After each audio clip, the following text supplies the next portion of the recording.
প্রাণঘাতীর কথা যখন যদি কোনো জায়গায় আগুন দেওয়া হয়, যদি কখনো তাকে তারা অ্যাটাক করে বা যদি কোনো ডাকাতি করে, সেই ক্ষেত্রে এইসব ক্ষেত্রে এবং সেটা যখন ওখানে চলমান থাকবে সেই খাদে আমরা বারবার করে দেখিয়েছি যে বিভিন্ন যেসব স্থাপনাতে আগুনের কথা বলেছে সেখানে পুলিশ একটিও গুলি চালায়নি।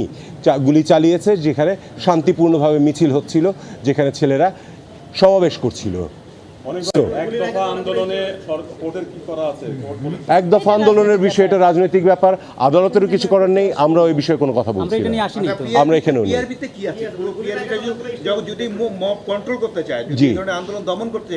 পিআরবিতে আছে যদি মব আন্দোলন করতে চায়, দমন করতে চায়, তাহলে তাদেরকে প্রথমে ম্যাজিস্ট্রেটের কাছ থেকে পারমিশন নিতে হবে। ম্যাজিস্ট্রেট যদি না পাওয়া যায় তাহলে সর্বোচ্চ যে ওখানকার যে সর্বোচ্চ পুলিশ অফিসার রয়েছেন পদমর্যাদার, তার কাছ থেকে পারমিশন নিতে হবে। সেটাও যদি না হয় তখন তাদেরকে মাইকিং করে বলতে হবে যে হ্যাঁ আমরা এখন গুলিবর্ষণ করছি।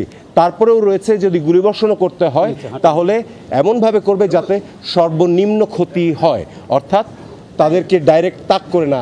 গতকালকের পেপার আপনারা দেখেছেন, তাহলে তাদেরকে কেন পুলিশ হতে হবে? কারণ চোখে টার্গেট করা হচ্ছে। আপনারা পেপারে দেখেছেন যে 178 জনের যে ডেড বডি পাওয়া গেছে তাদের বেশিরভাগই হচ্ছে মাথায়, চেস্টের উপরের অংশে। সো এইগুলোকে অবশ্যই তাদেরকে ফলো করতে হবে।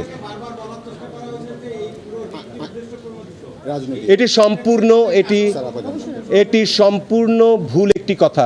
মানুষকে নিয়ে বাঁচানোর জন্য যদি কোনো পিটিশন করা হয় সেটা কখনো রাজনীতি হয় না। তারা আদালতে দেখিয়েছেন যে গত 2 দিন রিটকারী 2 জন প্রশাসনে ছিলেন এবং তারা ফেসবুকেও কিছু পোস্ট দিয়েছেন যে বাংলা ছাড়ো। জি, আমার যেটা মনে হলো যে যেটা অ্যাকচুয়ালি গোয়েন্দা কার্যক্রম, সেটির আজকাল অ্যাটর্নি জেনারেল অফিস করা শুরু করেছে। যে কাজটি ডিজিএফআইআর বা সিআইডির করার কথা সেটি অ্যাটর্নি জেনারেল অফিস করছে।